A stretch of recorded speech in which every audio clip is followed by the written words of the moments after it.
ഈശോ മിശിഹായ്ക്കും സ്തുതിയായിരിക്കട്ടെ.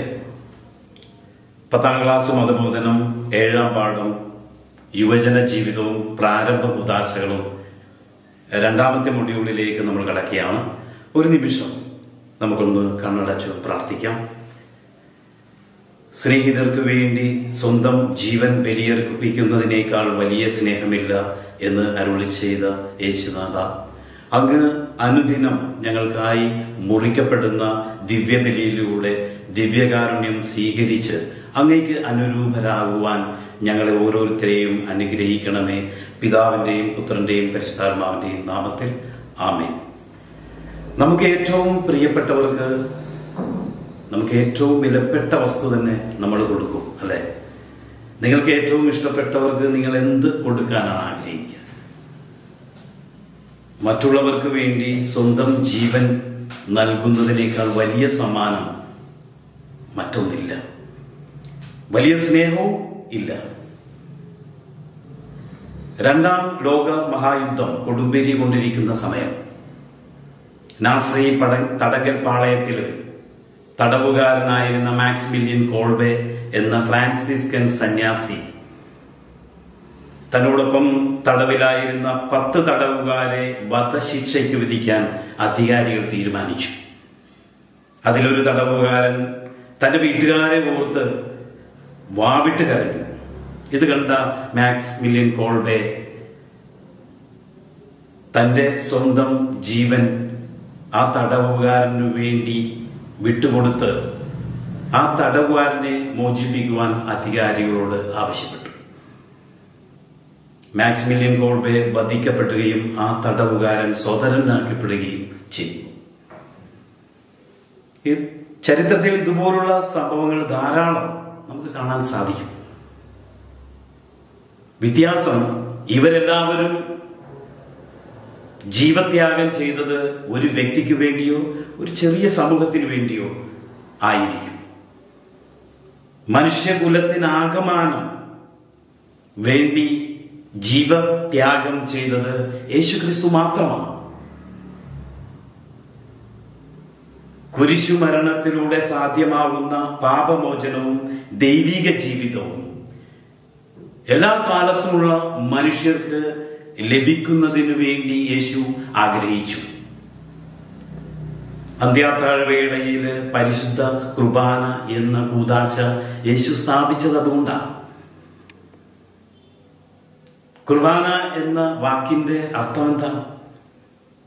സമർപ്പണം. പരിശുദ്ധ ദിവ്യബലിയിൽ കർത്താവിന്റെ പെസഹ രഹസ്യങ്ങളായ പീഡാസഹനം, മരണം, ഉത്ഥാനം എന്നിവ പ്രഘോഷിക്കുകയും ആഘോഷിക്കുകയും ചെയ്യുന്നു.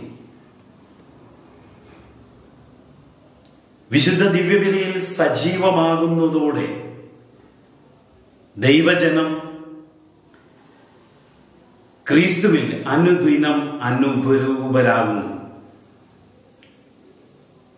കൊയ്നോണിയ ഇൻ ക്രൈസ്റ്റ്. ദിവ്യബലിയിൽ ക്രിസ്തുവിലുള്ള കൂട്ടായ്മയിലൂടെ ദൈവജനം പരസ്പരം കൂട്ടായ്മയിൽ ആകുന്നു. അഥവാ ദൈവസ്നേഹത്താലും പരസ്പരമുള്ള സ്നേഹത്താലും ദിവ്യബലിയിലൂടെ ദൈവജന സമൂഹം ദിവ്യബലിയിൽ സജീവ പങ്കാളികളാകുന്നു.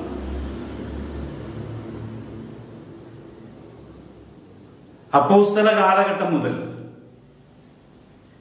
ഈ ആരാധനാക്രമം മൂലരൂപം പ്രാപിച്ചതാണ്. ഇമ്മാവൂസ് വിവരണം യേശു വചനം വ്യാഖ്യാനിക്കുകയും അപ്പം മുറിക്കൽ ശുശ്രൂഷ ചെയ്യുകയും ചെയ്യുന്നത് ദിവ്യബലിയുടെ വചന പ്രഘോഷണ കർമ്മവും സ്വസ്ത്രയാഗവുമാണ്. ആദിമ ക്രൈസ്തവ സഭയിൽ അപ്പം മുറിക്കൽ ശുശ്രൂഷയുടെ സൂചനയുള്ള വചനഭാഗങ്ങൾ പലതുണ്ട്. അപ്പോസ്തല പ്രവർത്തനത്തിൽ സഭയുടെ 4 ഘടനാപരമായ കാര്യങ്ങളിൽ അപ്പം മുറിക്കൽ ശുശ്രൂഷ സൂചിപ്പിക്കുന്നുണ്ട്. അവർ അപ്പോസ്തല പ്രബോധനം, കൂട്ടായ്മ, അപ്പം മുറിക്കൽ, പ്രാർത്ഥന എന്നീ കാര്യങ്ങളിൽ ഉത്സാഹപൂർവം പങ്കെടുത്തിരുന്നു. AD 313 കോൺസ്റ്റന്റൈൻ ചക്രവർത്തി മിലാൻ വിളംബരത്തിലൂടെ സഭയ്ക്ക് സ്വാതന്ത്ര്യം നൽകിയപ്പോൾ അതുവരെ അതിവരഹസ്യമായി ഭൂഗർഭ അറകളിലും ഭവനങ്ങളിലും ഈ ആരാധനാ ശുശ്രൂഷ ആദിമ ക്രൈസ്തവ സമൂഹം നടത്തിപ്പോന്നിരുന്നു. ഇനി ദിവ്യകാരുണ്യ സ്വീകരണത്തെ കുറിച്ച് നമുക്ക് മനസ്സിലാക്കാം. 1 കൊരിന്ത്യർ 11:26 നിങ്ങൾ ഈ അപ്പം ഭക്ഷിക്കുകയും ഈ പാനപാത്രത്തിൽ നിന്ന് പാനം ചെയ്യുമ്പോഴെല്ലാം കർത്താവിന്റെ മരണം അവന്റെ പ്രത്യാഗമനം വരെ പ്രഘോഷിക്കുകയാണ് ചെയ്യുന്നത്. വിശുദ്ധ പൗലോസ് അപ്പോസ്തലന്റെ ഈ വാക്കുകൾ വ്യക്തമാക്കുന്നത് പരിശുദ്ധ കുർബാനയിലുള്ള ദിവ്യകാരുണ്യ സ്വീകരണം ക്രിസ്തുവിന്റെ പീഡാസഹന മരണത്തെ എന്ന വിശ്വാസത്തെ പ്രഘോഷിക്കലാണ്. നിങ്ങളെല്ലാവരും പാഷൻ ഓഫ് ക്രൈസ്റ്റ് എന്ന സിനിമ കണ്ടിട്ടുണ്ടാവും. അതിലെ ചാട്ടവാറിനടിക്കുന്ന രംഗം മാത്രം മതി നമ്മുടെ കരളലിയിക്കും. ചാട്ടവാറിലെ മുള്ളിനാൽ പച്ച മാംസം കീറി മുറിച്ച് തെറിക്കപ്പെടുന്ന, രക്തം ചിതറുന്ന രംഗം. അത്രത്തോളം സഹനം യേശു സ്വീകരിച്ചിട്ടാണ്, വേദന അനുഭവിച്ചിട്ടാണ് തൻ്റെ ശരീരം പരിശുദ്ധ കുർബാനയിൽ ദിവ്യകാരുണ്യമായി നമ്മൾക്ക് നൽകുന്നത്. നമ്മുടെ മാതാപിതാക്കളും മത അധ്യാപകരും എത്രയോ തവണ നിങ്ങളോട് പരിശുദ്ധ കുർബാനയിൽ ദിവ്യകാരുണ്യം സ്വീകരിക്കണം എന്ന് പറയുമ്പോൾ സ്വീകരിക്കാതെ പരിശുദ്ധ കുർബാനയിൽ നിന്ന് ഇറങ്ങിപ്പോവുക. എത്രയോ വേദനയായിരിക്കും അപ്പോൾ യേശു അനുഭവിച്ചിട്ടുണ്ടാവുക. പരിശുദ്ധ കുർബാനയിൽ ദിവ്യകാരുണ്യം സ്വീകരിക്കുമ്പോഴാണ് ആ കുർബാനയിലുള്ള പങ്കാളിത്തം പൂർണ്ണമാകുന്നത്. അത്താഴവേളയിൽ യേശു ശിഷ്യന്മാർക്ക് വിഭജിച്ചു കൊടുത്തു എന്ന വചനത്തിന്റെ അടിസ്ഥാനത്തിൽ രക്തസാക്ഷിയായ വിശുദ്ധ ജസ്റ്റിൻ ഇങ്ങനെ രേഖപ്പെടുത്തുന്നുണ്ട്. പരികർമ്മത്തിന് ശേഷം അപ്പം മുറിച്ച് ഡീക്കന്മാർക്ക് കൊടുത്തുകൊണ്ട് വന്നിരിക്കുന്ന വിശ്വാസികൾക്ക് കൊടുക്കുവാൻ ഏൽപ്പിച്ചു എന്ന്. ക്രിസ്തുവിന്റെ ശരീര രക്തങ്ങൾ പുരോഹിതൻ സ്വീകരിക്കുമ്പോൾ ക്രിസ്തുവിന്റെ ശരീരവും രക്തവും എന്നെ നിത്യജീവിതത്തിലേക്ക് നയിക്കുമാറാകട്ടെ എന്ന് ഉരുവിട്ട് സ്വീകരിക്കുന്നു. ദിവ്യകാരുണ്യത്തിന്റെ സ്വീകരണത്തെ പറ്റിയുള്ള ആരാധനക്രമം ഡിഗ്രി 55 ഈ ദിവ്യബലിയിൽ തന്നെ വിശ്വാസികൾ ദിവ്യകാരുണ്യം സ്വീകരിക്കുന്നത് അഭിലഷണീയം തന്നെയാണ്. അത് ദിവ്യബലിയുടെ പൂർത്തീകരണത്തിന്റെ ഭാഗഭാഗിത്വമാണ് എന്ന് സ്പഷ്ടമായി സൂചിപ്പിക്കുന്നുണ്ട്. AD 180 എഴുതപ്പെട്ട അപ്പോൾജിയ പ്രേമിയിൽ ദിവ്യകാരുണ്യം സ്വീകരിക്കുമ്പോൾ വിശ്വാസികൾ ആമേൻ എന്ന് പ്രഘോഷിക്കുന്നത്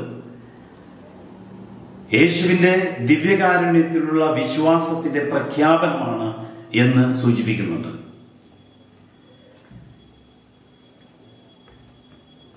പരിശുദ്ധ കുർബാനയിൽ യേശുവിന്റെ ശരീരമായ പരിശുദ്ധ ദിവ്യകാരുണ്യം സ്വീകരിക്കുമ്പോൾ നമ്മൾ വളരെ ഭക്തിയോടുകൂടി യേശുവിന്റെ ശരീരമാണ് എന്ന ബോധ്യത്തോടുകൂടി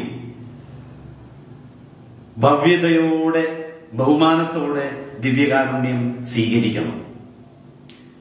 ഗ്രിഗറി 1 പാപ്പ അദ്ദേഹത്തിന്റെ കാലത്താണ് ദിവ്യകാരുണ്യം നാവിൽ സ്വീകരിക്കുവാൻ തുടങ്ങിയത്. 2ാം വത്തിക്കാൻ കൗൺസിലിൽ ദിവ്യകാരുണ്യം കൈകളിൽ നൽകി തുടങ്ങി. എന്നാൽ പരിശുദ്ധ ദിവ്യകാരുണ്യം കൈകളിൽ നൽകുമ്പോൾ അത് ദുരുപയോഗം ചെയ്യപ്പെടുന്നു എന്നതിനാൽ കേരള കത്തോലിക്ക മെത്രാൻ സമിതി 2014 ജനുവരി 14 ദിവ്യകാരുണ്യം നാവിൽ തന്നെ സ്വീകരിക്കുവാൻ നിർദ്ദേശിച്ചു. നമുക്കറിയാം, ഇപ്പോൾ കോവിഡിന്റെ കാലഘട്ടമാണ്. നമ്മുടെ ജീവിത രീതികളൊക്കെ മാറി. കടകളിൽ പോകാം, സുഹൃത്തുക്കളുടെ വീട്ടിൽ പോകാം, എവിടെയും പോകാം. പരിശുദ്ധ കുർബാനയ്ക്ക് പോയാൽ കോവിഡ് പിടിക്കും. ഈ കോവിഡ് കാലഘട്ടത്തിൽ വീണ്ടും ദിവ്യകാരുണ്യം കൈകളിൽ സ്വീകരിച്ചു തുടങ്ങിയിട്ടുണ്ട്. പ്രിയമക്കളെ, പരിശുദ്ധ ദിവ്യകാരുണ്യത്തോട് ചേർന്ന് നിത്യവും ദിവ്യകാരുണ്യം സ്വീകരിച്ചുകൊണ്ട് ജീവിക്കാൻ നമുക്ക് ആവണം. സൈബർ അപ്പോസ്തലൻ ഓഫ് യൂക്രിസ്റ്റ് വാഴ്ത്തപ്പെട്ട Carlo അക്വിറ്റസ്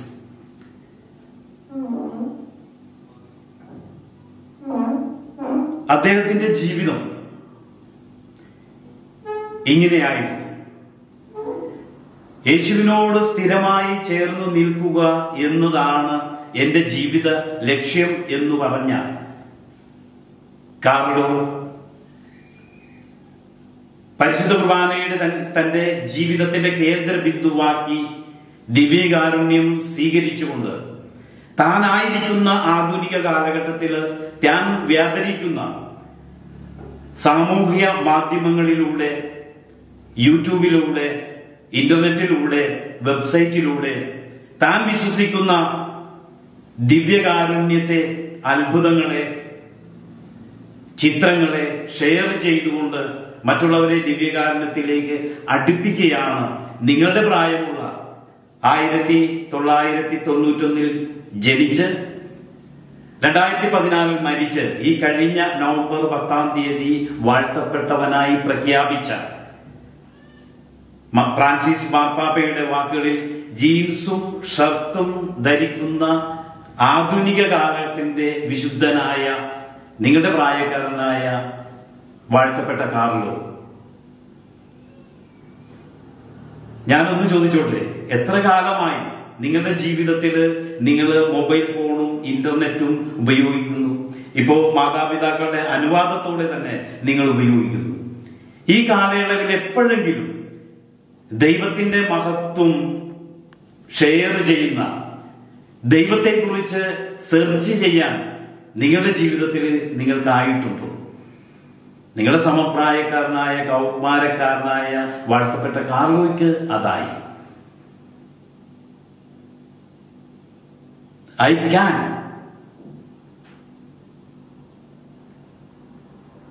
I must, I will. എനിക്കതാവും, ഞാനത് ചെയ്യണം, ഞാനത് ചെയ്യും. ഈ ഒരു മനോഭാവത്തിന്റെ കുറവാണ് നമ്മളിലുള്ളത്.